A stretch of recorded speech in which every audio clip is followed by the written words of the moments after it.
Hi guys, and welcome to this episode of Wednesdays Reflexology Wisdom. And we're going to be starting a new series today. We're going to be looking at reflexology posters. You've probably seen quite a few times that my back wall has got quite a few posters up. I've got them in fact all around the office here.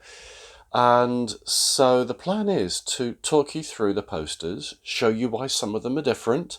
And we're going to start this week with the original. We're going to be looking at Eunice Ingham's hand and foot reflexology posters. And so without any further ado, let's get into those. The first observation I want to make about these charts is how clear they are. You very often get foot charts nowadays that are a real everything's in there, because of course we've got far more reflexes now that we're aware of than Eunice Ingham actually put in on her original charts. But the problem with trying to fit so much in is that they become complicated. And what I love about both of these charts is how simple they are, how easy it is to be able to work out where things are. And then, of course, because this is also what's classed as an anatomical chart. In other words, things are pretty much where they're supposed to be if you were to superimpose a body over the feet. So let's just have a look at this. So we've got the lungs exactly where you would expect them to be, above the diaphragm, and we've got our diaphragm line just here.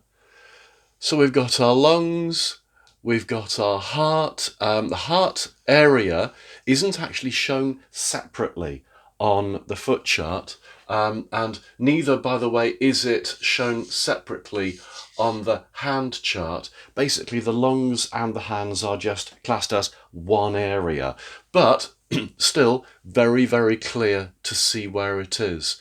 The solar plexus is larger on Eunice Ingham's foot charts than it is on quite a few other people's foot charts.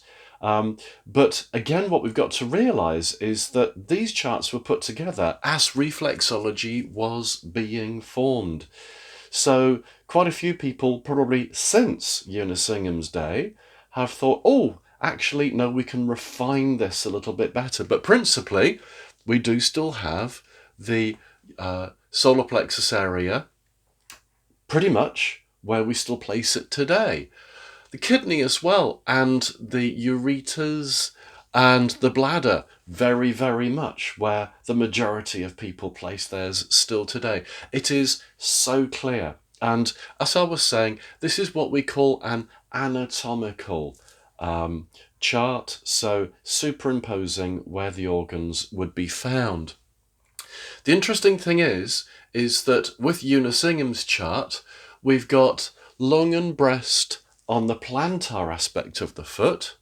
We've also got lung and breast on the dorsal aspect of the foot. And we're going to be looking at some different charts later on that actually show these reflexes in either different places or a little bit more refined. But the interesting thing here is that Eunice didn't seem to differentiate whether it was on the plantar or the dorsal. And actually, this makes it very, very interesting for some of the adaptations that we have got today. For instance, with vertical reflexology by Lynn Booth, where all of the reflexes can be accessed on the dorsal aspect. And with her techniques, you don't have to work on the plantar aspect at all. So quite ahead of her time.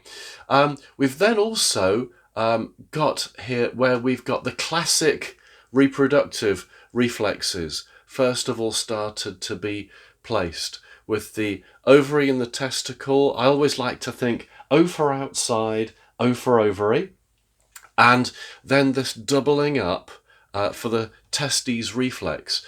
Prostate and uterus reflex on the inside of the heel. Again, some charts now start to differentiate with that. Some of them calling these the classical uterus and prostate and the classical ovary and testes, but some of the charts starting to show them in slightly different places. But what I overall think is wonderful with both of these charts is the clarity, the simplicity, and the ease of being able to find your way around the chart. So what I would say is this is a wonderful, wonderful chart. To me, there's nothing wrong with it at all. It's just superb and a wonderful legacy that Eunice started us off with as far as these charts are concerned.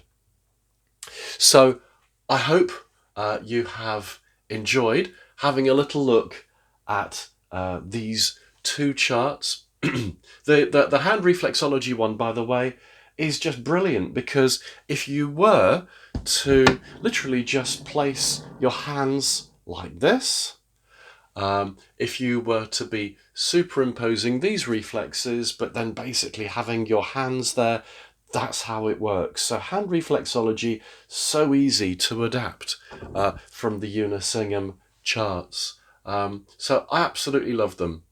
Really, really do. The one interesting thing is that shows the time that these charts were written. We have got arm and shoulder just at the base of the little toe, and we have got no leg reflex, we have got no knee reflex, and as far as the arm is concerned, it's a very, very small area just here. So I'm kind of wondering, does that mean it's not the full arm? Is it just from the shoulder to the elbow? I'm not quite sure, but that isn't detailed in this chart. So as we progress with our little journey through the charts, we're going to start to see other reflexes starting to appear as the gaps, as it were, start to get filled in. So we're going to work chronologically, we're going to work through the years, and we're going to start to see some of these charts evolving, and I'm going to try to do my best to explain how they have evolved and why they have evolved. So guys, that's today's Wednesday Reflexology Wisdom. Stay well, stay safe, and see you next week with Hannah Marquardt's Foot Reflexology Charts.